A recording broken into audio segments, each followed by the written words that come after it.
શું ગયા નિલેશભાઈ? આવી ગયા પાછા મિત્રો નિલેશભાઈ આગળ. આવો જયેશભાઈ. ઓ આપણે કીધું એ પ્રમાણે દવા આપી દો નિલેશભાઈ.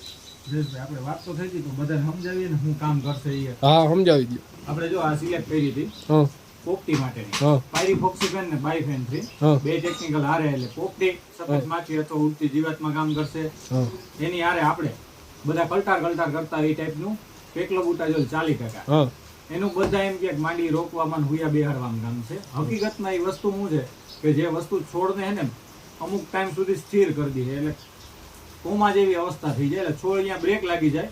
જે એના પોષક તત્વો જે છોડ થડમાંથી ચોસતો હોય ને તે શોષાય અને એક જગ્યાએ બ્લોક થાય, જેના કારણે શું થશે કે જે સુયા બેસવા અથવા ડેડવા ભરાવાની કામ છે ને એમાં વધારો કરશે. પાન વધવાનું બંધ થાય એટલે એના પોષક તત્વો બધા એક જગ્યાએ કેન્દ્રિત થઈને નીચે મળશે. એની સાથે જ આપણે બધા શું કરે કે ફૂલ ફાલની દવા મારી દઈએ, એને પોષક તત્વો ના દઈએ એટલે છોડને જે ઘટતું હોય પૂરું ના થાય, હુયા થઈ જાય. મલક હુયા દેખાતા હોય તો હુયા સાથે જે બીબડા રહી જાય એ પૂરા ડેડવા ના થતા હોય ને એ પ્રશ્ન જબરજસ્ત થાય.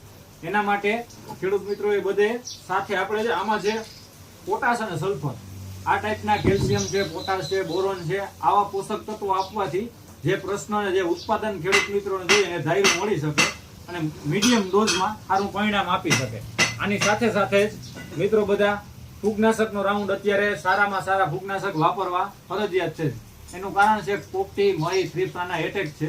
એના લીધે શું થશે, પાન જે છે એ પાનની નીચેના ભાગ છે, ઉપરના ભાગ છે, કીટકોના ચૂસવાના કારણે અહીંયા ભાગમાં ચૂસિયાના જે દાગ થયા છે એમાં રાતળ, ગેરુટીકા એવા પ્રશ્નો વધશે. એના કારણે અગાઉથી કંટ્રોલ કરવું અને આવતા સમયમાં ટૂંકમાં જ હવે જે વરસાદનો આવે છે રાઉન્ડ એની પહેલા સારું રાતળના રાઉન્ડ મારવા ફરજિયાત છે.